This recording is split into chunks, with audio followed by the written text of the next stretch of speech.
오늘 본문에서 여전히 예레미야를 통하여서 이스라엘의 심판을 말씀하고 계십니다. 22절을 보니까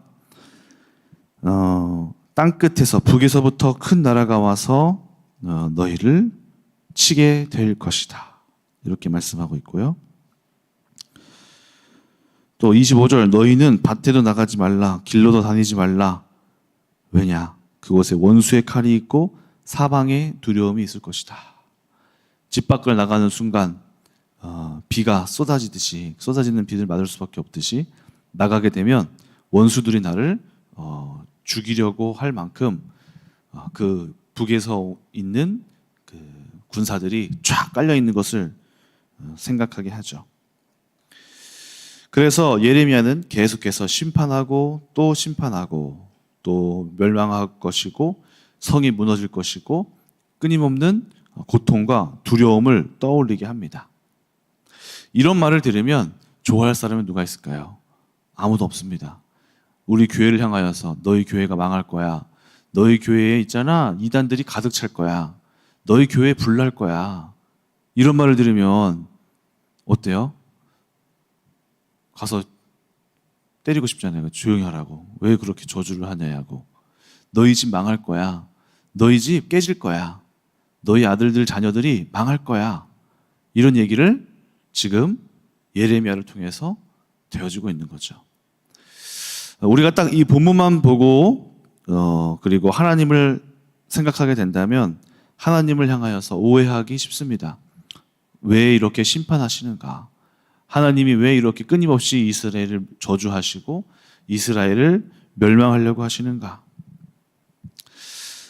심판하시는 하나님의 모습을 보면서 하나님을 향하여서 잘못된 인식을 또 생각들을 가지게 되죠. 저 역시도 이렇게 하나님을 잘못 알았던 시간이 굉장히 길었습니다. 심지어 언제까지 그랬냐면은 신학교를 다니면서까지 제 안에 하나님에 대한 오해가 많았습니다. 그 오해는 하나님은 심판하시고 잘못하면 막 혼내시고 아주 무서운 하나님이야 하는 이야기들을 제가 제일 많이 갖고 있었어요. 언제 그것을 깨달았냐면은 친구들하고 신학적인 논쟁을 막 하는데 친구는 그 마음 저변에 사랑의 하나님이 깔려 있음을 대화를 하다가 눈치챘어요. 그 이야기를 한 건 아닌데 대화를 하던 도중에 저 친구는 하나님을 사랑의 하나님으로 이렇게 마음 저변에 딱 시작하고 있고 저는 하나님을 심판하시는 하나님이야 라고 생각하고 있었던 거죠. 근데 성경에서는 사랑의 하나님도 나오고 심판의 하나님도 나옵니다. 근데 저에게 있었던 마음은 심판하시는 하나님, 오늘 본문에서처럼 파멸할 것이야, 혼낼 것이야, 잘못하면 무슨 하나님 이렇게 행하셔 하시는 그 하나님이 너무 컸던 것이죠. 그래서 어느 순간 제가 저 스스로에게 내가 왜 이렇게 사랑의 하나님에 대하여서 머리로는 아는데 잘 모르지 하면서 저 스스로를 이제 돌아봤었던 기억이 있습니다. 하나님을 잘못 알고 오해하게 되면 하나님을 믿으면서도 성경을 제대로 받아들이기가 어렵고 그리고 하나님을 알아가는 것이 거부감이 생깁니다. 쉽지가 않습니다. 이것이 이제 오해를 통하여서 생기는 것들인데요. 저 역시도 대학 생활을 할 때 한 형을 이제 오해했던 기억이 납니다. 되게 이제 얄쌍하고 또 잘생기고 바람 잘 필 것 같은 여자들을 잘 이렇게 대시도 잘하고 이럴 것 같은 그런 형이 한 명 있었어요. 그래서 처음에 신입생으로 들어가자마자 그 형이 3학년인가 했었는데 그 형을 보면서 저 형은 바람둥이일 거야. 여자들한테 이렇게 행동할 거야. 라고 저의 오해와 그런 생각을 가지고 그 형을 대했죠. 그러니까 항상 이제 그 형을 대할 때는 겉으로는 이렇게 하지만 존중을 표하지만 속에서는 별로 안 좋은 마음으로 이렇게 대하고 있었죠. 그러다 보니까 그 형에 대해서도 안 좋은 얘기도 하게 되고 저 형이 어떤 여자랑 얘기할 때 되면은 저 형이 또 저렇게 막 작업 거는구나 하는 눈빛으로 보게 되고 친구들한테도 안 좋은 얘기를 하게 되고 근데 어느 순간 그 형을 오해했다는 사실을 깨달았어요. 그 형을 만나서 얘기해보고 삶을 가만히 보니까 한 여자만 사랑하는 순정파였던 거예요. 그러니까 제가 부끄러워지고 그 형을 잘못 생각했던 것을 돌아보게 되었고 그 형과의 관계도 달라지게 됐습니다. 하나님을 우리가 오해하고 있다면 하나님에 대한 오해를 바꿔야 됩니다.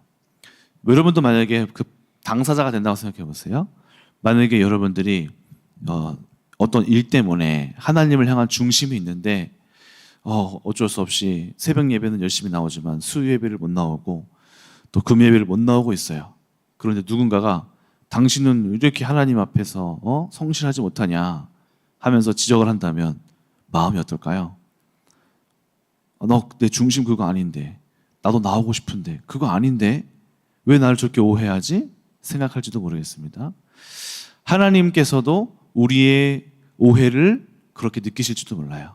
우리가 하나님을 향하여서 왜 이렇게 하나님은 저주하시고 심판하시고 하나님은 이러실까?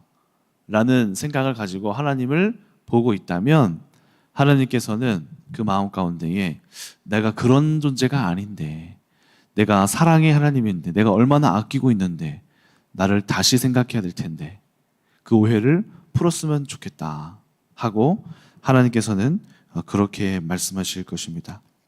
이 오해하고 잘못 생각하는 것이 얼마나 무서운가 하면 아담과 하와를 뱀이 어떻게 했나요? 오해시켰죠. 오해. 하나님은 너희들한테 이런 선악과를 준 게 이걸 먹으면 하나님처럼 될까 봐 너희들을 못 먹게 한 거야.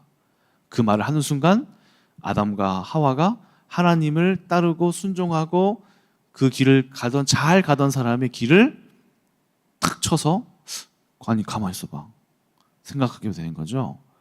이거 먹으면 하나님처럼 될까 봐 그런 거야? 지금까지 나한테 했던 행동들이 나를 부려먹고 못하게 하려고 이렇게 했던 거네? 하고 오해를 하게 되는 순간부터 대적시하게 되고 그 마음이 급변하게 되면서 원수질 마음, 저 죽일 하나님, 내가 저 자리를 뺏어야 되겠네? 이 오해의 문제가 하나님을 향하여 대적하게 되고 원수되는 자리로 몰고 가게 됩니다. 몰몬교 아시죠? 몰몬교. 여기 가끔 보면은 외국인들이 우리나라 와서 이렇게 명찰 달고 하얀 명찰 달고 자전거 타고 다니면서 막 전도하잖아요. 둘씩 짝지어서. 몰몬교 분들인데요. 몰몬교의 창시자 조셉 스미스는 하나님의 심판하시는 그 구약의 성경을 보면서 굉장히 하나님을 오해한 사람이에요. 하나님이 이러면 안 되지. 어떻게 이럴 수가 있어? 하면서 이제 하나님을 이해하지 못했었던 사람입니다. 그러니까 하나님으로부터 멀어졌고 그리고 이 사람이 그 몰몬 성경을 계시를 받아서 창시를 하게 됩니다. 오해의 끝판왕이 됐던 사람이죠. 우리가 이 오해를 풀기 위해서 이 심판에 대한 부분들을 좀 해석해 볼 필요가 있습니다. 심판. 먼저 첫 번째, 하나님께서 왜 심판하시냐라고 했을 때 하나님의 권리를 주장하실 수 있는 그 권리에 대하여서 우리가 얘기하는데요. 첫 번째로 하나님은 심판의 권리를 마땅히 갖고 계신 존재라는 사실을 우리는 알아야 합니다. 예를 들어서 우리가 부부관계 속에서 배우자가 예를 들어서 저희 아내가 바람을 피웠어요. 그러면 제가 마땅히 우리 아내를 향하여서 이런 말을도 하고 당신 이렇게 하면 내가 이렇게 할 거야. 당신 이렇게 했으니까 내가 이렇게 할 거야. 라고 말하는 게 마땅할까요? 마땅하지 않을까요? 저에게 그런 권리가 없을까요? 있을까요? 권리가 마땅히 있죠. 마땅히 당신의 잘못에 대하여서 지적하고 얘기하고 제재를 가하고 이러면 이렇게 할 거야. 당신의 재산은 이렇게 할 거야. 또는 우리가 이렇게 저렇게 할 거야. 라고 마땅히 부부이기 때문에 이야기를 하고 그 대상을 향하여서 잘못을 한 대상을 향하여서 내 나름대로의 판결을 내린단 말이죠. 이것이 이상한 게 아니고 마땅한 겁니다. 아무도 그것에 대하여서 이 일을 제기하지 않습니다. 또 우리가 이 시대를 살아가는데 어떤 경우를 경험하냐면 재판관이 재판을 해요. 재판관도 똑같이 나와 같은 사람인데 우리가 권위를 줘서 그 권위를 줬고 그 사람이 사형도 선고하고요. 벌금도 선고하고요. 사람이 사람에게 심판을 선고해요. 그것을 이상히 여기지 않고 마땅히 여겨요. 그렇죠? 왜 그럴까요? 그거 당연한 거기 때문에 그래요. 누군가는 이 심판을 해야 되기 때문에 그래요. 그리고 그것을 우리가 권리를 줬기 때문에 그 심판이 마땅한 것이죠. 마땅함. 그래서 하나님이 하물며 인간이 인간을 심판하고 사형에 구하는데도 그 재판관이 공의로 자기만의 공의로 죄를 처단을 하는데, 죄에 대한 결과를 이 사람이 처리를 하는데, 하물며 창조주이신 하나님은 우리를 심판하심이 마땅하다라는 사실을 우리는 먼저는 인지해야 합니다. 또 한 가지 이제 심판에 대하여서 우리가 알아야 될 건데, 하나님이 심판하실 때, 우리를 심판하실 때 이것이 어떤 마음으로 할지를 돌아봐야 돼요. 그것은 하나님은 심판하실 때 가슴 아픈 마음으로 심판하신다라는 사실을 우리는 알아야 합니다. 하나님은 미치광이 사이코로 심판하는 게 아니에요. 그 하나님의 심판에는 의미가 담겨 있습니다. 제가 이번에도 유민이가 우리 딸이 어린이집에서 또 어린이집 같이 있는 아이들을 물었어요. 깨물어가지고 친구들 팔에 막 물린 자국이 있는 거예요. 그래서 이제 아이를 하원을 시킬 때 우리 김예진 사모가 김예진 사모가 하원을 시키는데 선생님이 얘기하는 거예요. 어머니, 유민이가 친구 깨물었어요. 그러니까 약간 혼내주세요라는 듯이. 그래서 예진 사모가 막 그 자리에서 이제 혼냈어요, 유민이를. 유민, 너 왜 이렇게 했어? 그러니까 이제 유민이 친구 깨물었어? 물었더니 엄마는 안 혼낼 줄 알았는데 자기를 혼내니까 네, 너 이거 하면 안 돼. 알았어? 네, 엄마 안아줘. 요즘 안아줘라고 말을 잘해요. 그러니까 약간 서러웠나 봐요. 그래서 그게 혼내고 이제 예진 사모가 와서 저한테 얘기를 하는데, 오빠, 유민이가 또 깨물었대. 깨물면 안 되잖아. 아마 유민이가 먼저 깨물지는 않던데 뭔가 일이 있었겠죠. 자기 나름대로 이제 방어를 한 것 같아요.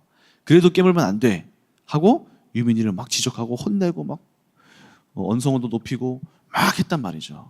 근데 이제 예진 사모가 하는 말이, 유민이가 막 이렇게 엄마한테 안아줘 하면서 할 때 이제 자기가 탁 단호하게 끊고 막 안 돼, 그러면 절대로 안 돼 하면서 막 얘기를 했단 말이죠.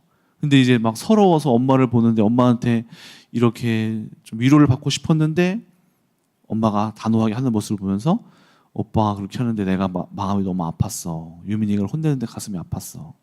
이렇게 얘기하는 거 있죠. 부모가 자녀를 혼낼 때에도 그 혼내는 게 가슴이 아픈 거예요. 얘가 이러면 안 되는 걸 알기 때문에 단호하게 혼내고 처벌하고 하지만 그 마음은 가슴이 아픈 것이죠. 하나님의 심판에도 의미가 담겨 있습니다. 하나님의 심판의 의미는 구원이에요. 하나님의 심판의 목적은 심판을 예고하시고 심판을 준비하시고 경고하시는, 심판을 준비해 두신 이유는 구원이라는 거죠. 구원. 부모님이 자녀를 혼내고 그 자리에서 그 행동에 대한 심판을 내릴 때, 이렇게 하면 혼날 거야. 너 이렇게 해서 맴매 맞자. 너 이렇게 하면은 이제 용돈 없어. 그 자리에 그때 상황에 맞는 어떠한 심판을 하실 때에는 그 마음에 부모님의 사랑이 담겨 있는 거잖아요. 그 행동을 하지 않기 위해서. 너가 계속 친구를 깨물면 계속 친구들과 팔에 상처가 날 것이고, 또 그들의 부모님도 힘들어할 것이고, 또 너가 이렇게 행동함으로 인하여서 어린이집에서도 문제를 일으킬 것이고, 그로부터 올 죄들, 문제들, 죄의 열매들을 하지 않기 위해 단호하게 끊기 위한 구원의 이 과정 중에 하나가 바로 심판이 되는 것입니다. 그래서 이러한 맥락에서 하나님의 심판의 목적은 바로 구원을 향하여 있다는 사실을 우리가 알아야 합니다. 그래서 하나님이 성경에서 우리가 심판하시고 또 앞으로도 계속해서 이 이스라엘을 향하여서 예레미야는 끊임없이 심판하고 저주하고 또 멸망시키고 실제로 그렇게 벌어지고 북방으로 끌려가고 할 텐데, 심판의 크기가 커질 만큼 이들이 갖고 있었던 완고함도 커지고 얼마나 죄의 크기도 커졌는지를 우리 아셔야 할 것이고, 또 죄의 크기가 커지는 만큼 심판의 크기도 커지는 만큼 하나님이 구원하시고자 하는 이유와 방식도 커진다는 사실을, 하나님의 그 굳은 의지를 우리는 알아야만 합니다. 하나님은 우리를 구원하기를 원하시고, 또 심판 그 저변에 깔린 아버지의 마음이 이 성경을 읽으면서 그냥 하나님은 왜 이러셔? 하나님은 막 이렇게 하셔가 아니라 하나님 저변에 깔린 하나님의 그 마음을 우리는 알아야 할 것입니다. 그래서 하나님은 심판의 목적은 구원이십니다. 그래서 하나님은 우리의 삶 속에서도 아주 작은 심판들을 해 나가십니다. 왜 그럴까요? 우리의 심판의 자리에서 하나님이 구원으로 행하여 가기를 원하시기 때문에, 또 우리를 죄의 가운데 머물렀었던 우리의 연약함 속에서 우리를 구원하기를 원하시기 때문에 때로는 삶에 하나님의 심판이 임하는 순간들이 있다는 것입니다. 오늘 본문을 보니까 하나님의 목적에는 이유가 있습니다. 29절을 보니까 이렇게 되어 있습니다. 풀무불을 맹렬히 불면 그 불에 납이 살라져서 단련하는 자의 일이 헛되게 되느니라. 이와 같이 악한 자가 제거되지 아니하나니 사람들이 그들을 내버린 은이라 부르게 될 것은 여호와께서 그들을 버렸음이라. 이 본문을 우리가 이 성경으로 보면은 좀 어려운데요. 이 은을 재단하고 또 재련하는 방식이 있습니다. 그게 뭐냐면 이스라엘 백성이 얼마나 오늘 이 악했는지를 하나님이 보시고 표현하시는데요. 은을 얻으려면 99.9999%의 순도 높은 은을 얻으려면 어떻게 하냐면 납을 같이 넣고 엄청나게 뜨거운 불을 가하여서 납과 은을 같이 넣어서 은에 있는 불순물을 납이 타들어가 없어질 때까지 이제 제거하게 됩니다. 대부분은 납이 이겨요. 납이 남아서 은에 있는 불순물이 제거되고, 아무리 해도 은에 있는 불순물보다 납이 덜 없어지기 때문에 납이 이기는 경우가 많단 말이에요. 그런데 오늘 본문에서는 뭐라고 하냐면, 이스라엘아, 내가 너희를 두 손 들어 포기해버렸다.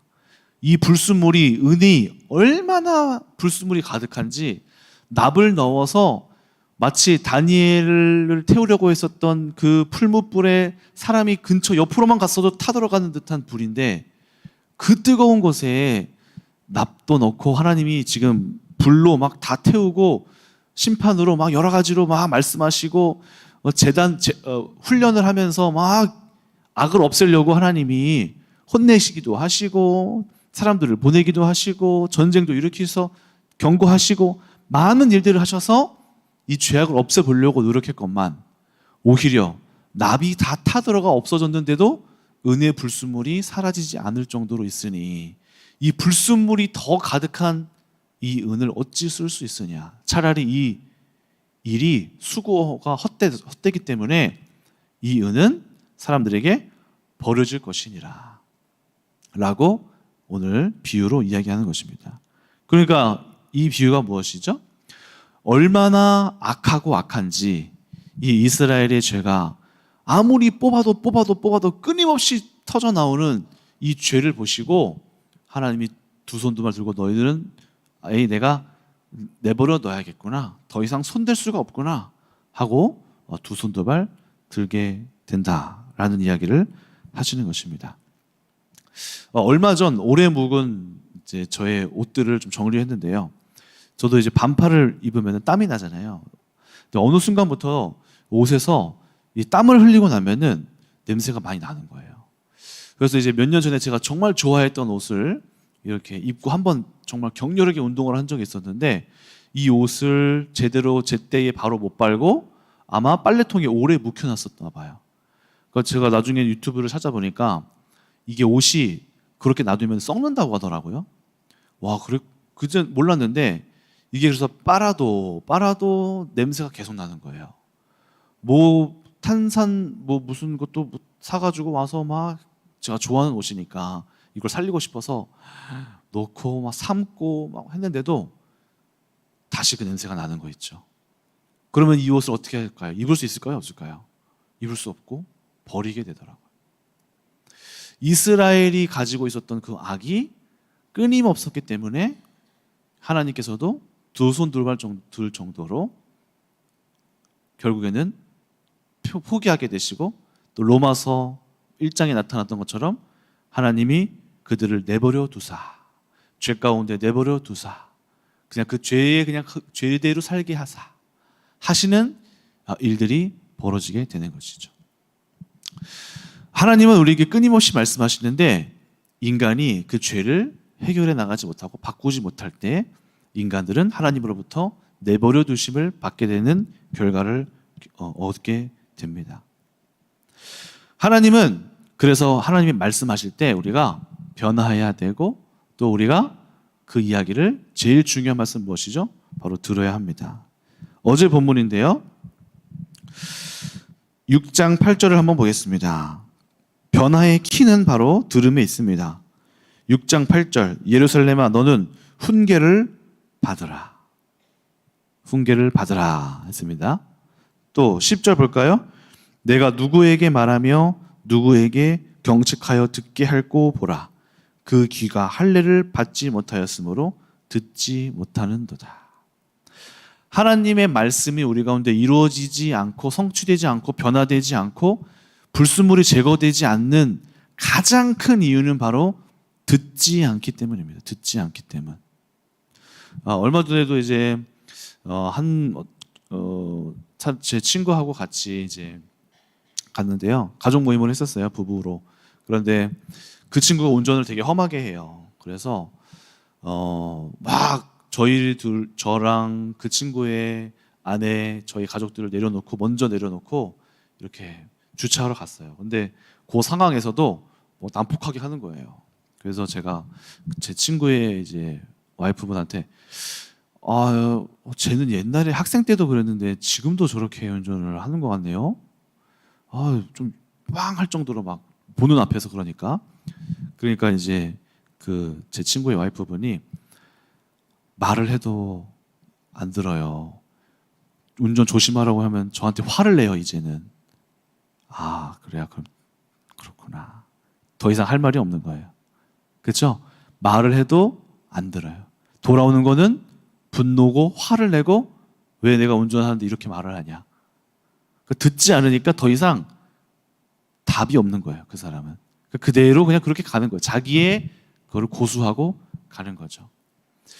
들음이 얼마나 중요한지, 그래서 성경은 가장 먼저 이스라엘 백성한테, 신명기에서도 이스라엘 백성한테 들으라 이스라엘아, 귀를 열고 들어라, 내가 하는 말을 들어라 이스라엘아, 쉐마 이스라엘 하고 나타나는 겁니다.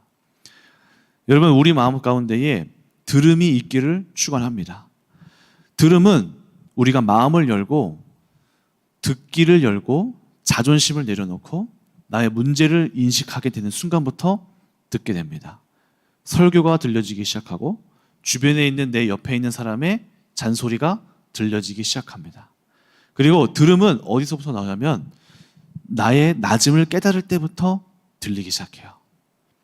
내가 높았다고 생각하는 순간 안 들립니다. 그런데 실패를 경험하고 낮게 되는 순간 들리게 됩니다. 하나님이 우리를 그래서 아무리 말해도 말의 내용이 중요하지 않고 아직 듣지 못하기 때문에 하나님이 우리 가운데 심판의 자리 또는 불같이 연단하는 자리로 우리를 불러가시는 거예요. 그리고 그것은 우리를 망하게 하심이 아니라 우리를 구원하기 위한 자리죠. 들어야지만이 변화가 되는데 지금 듣는 것부터 되지 않으니까 그 말의 내용이 우선순위가 아닌 거예요. 다음이 중요하지 않아요. 다음은 이루어지지 않아요.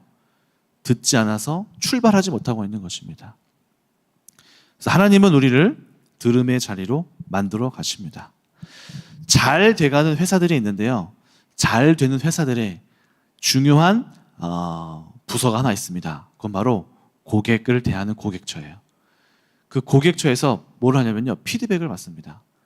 고객이 어땠는지, 우리가 음식점을 한다면 이 사람이 우리 음식을 먹고 맛이 어땠는지 이거를 굉장히 오랜 시간 체크하고 점검해서 이것을 받아들입니다. 특히 넷플릭스라는 회사 이제 책이 있는데요. 넷플릭스 책이 있는데요. 그 책을 읽으면은 그 기업의 문화가 여러 가지 소개가 돼 있어요. 근데 그 중에 하나가 어떤 문화가 있냐면 서로 회사원들끼리 이제 피드백하는 그 내용도 실려 있습니다. 이 피드백을 잘하는 회사는 들을 준비가 됐어요. 나에 대해서 얘기해다오. 우리 지금 이 회사가 이걸 했는데 이 드라마를 만들었는데 사람들의 평점이 어떻디? 이것에 대하여서 상처를 받지 않고 겸허하게 받아들이고 객관적으로 그것을 수용하고 고쳐나가는 거예요. 왜요? 성공하기 위해서. 이것이 잘못됐기 때문에 성공을 위하여서 기꺼이 그것을 들을 수 있는 마인드 세팅이 되었다는 것이죠. 그래서 이제 이 피드와 백자를 합친 말인데 과거를 돌아본다. 잘하는 것은 계속 유지하고 잘못된 것은 개선하기 위하고 바꾸기 위하여서 이 안에서 신뢰를 관계된 자리 안에서 나의 객관적인 평가를 요구하고 그것을 겸허하게 받아들이는 자들이 한 스텝을 올라가게 되는 것이죠. 여러분, 세상 가운데서도 사람들이 성공하고 올라가기 위해서 자신을 받아들이고 수용합니다. 그것은 바로 들음에 붙어 있어요. 들음. 오늘 말씀을 정리하는데요. 마지막으로 이사야 48장 10절을 한번 보겠습니다. 이사야 48장 10절. 같은 은혜에 대하여서 표현하는 구절인데 여기에서는 하나님께서 그 풀무불에서부터 오히려 택함을 입습니다. 48장 10절을 보겠습니다. 보라, 내가 너를 연단하였으나 은처럼 하지 아니하고 너를 고난의 풀무불에서 택하였노라. 자, 여기에서도 똑같이 은이 나오고 풀무불이 나옵니다. 그런데 여기에서 하나님이 오히려 은과 같이 하지 않고 그 풀무불에서 뭐라고 하나요? 너희를 택하였다. 그 풀무불, 그 고난과 또 실패와 힘듦과 어려움이 있지만 이곳에서는 듣는 자들은 하나님의 말씀을 거기에서 듣는 자들은 거기에서 구원받고 택함받는 하나님의 은혜를 입게 되는 것이죠. 오늘 이렇게 하나님 앞에 불순물이 제거되는 그 풀무불 가운데 있는 여러분들 계시다면 이 안에서 하시는 하나님의 음성을 들어야만 합니다. 우리 가운데 두 가지 길이 있습니다. 이 상황 속에서 내가 여전히 하나님을 향하여서 듣지 못하고 하나님이 하시는 말씀을 듣지 못하고 사람들이 나를 비방하는 말로 듣고 하나님이 나를 저주하였다라고 생각하고 여기고 여전히 그 자리에 끝까지 버티느냐, 아니면 하나님의 음성을 들어서 풀무불에서부터 건짐을 받느냐. 오늘 우리 가운데 하나님께서 이 갈래길에서는 하나님은 하실 수 있는 최선을 다하신 거예요. 여기서부터는 하나님이 우리에게 주신 여러분들의 의지입니다. 여러분들의 선택이고 여러분들이 요 안에서 마음을 닫아듬고 하나님을 향하여서 마음을 열고 나아갈 때 그때서부터는 하나님이 그래 건짐을 받고 하나님 앞에 구원하심을 경험하게 될 것입니다. 오늘 그렇게 하나님이 여러분들 앞에 주어지는 그 선택 속에서 우리가 마음을 다잡고 풀무불 안에서 구원을 하나님으로부터 오시는 허락하시는 구원을 누리시는 여러분들 되시기를 축원합니다. 기도하겠습니다. 하나님 감사합니다. 우리는 많은 풀무불을 하나님의 연단을 경험합니다. 그 풀무불 안에 있다 보면 너무 뜨겁고 고통스럽고 그 안에서 원망이 나오고 불평이 나오고 화가 날 때가 있습니다. 그런데 그 안에서 하나님이 하시는 말씀이 무엇인지 우리가 깨닫게 하여 주시옵소서. 여기에서 해야 할 것은 풀무불 안에서 우리가 가져야 할 마음은 우리가 낮아지고 듣게 되는 것입니다. 하나님, 예수님께서 오셔서 귀 안 들리는 사람들을 귀를 열어주시고 보이지 않는 눈을 열어주셨듯이 오늘 우리 성도님들 보이지 않는 하나님의 영적인 세계가 보이게 하여 주시옵소서. 하나님의 말씀이 들려지게 하여 주시옵소서. 우리의 영적인 어두움을 불쌍히 여기시고 예수 그리스도께서 명하셔서 보이게 하시고 듣게 하시고 어디서부터 다시 출발해야 되고 무엇을 하나님 앞에 바꿔내야 하는지 하나님의 음성을 듣는 귀한 성도님들, 그러므로 풀무불에서 택하여짐을 받는 그러한 성도님들 될 수 있도록 축복하여 주시옵소서. 감사드리며 예수님의 이름으로 기도합니다. 아멘.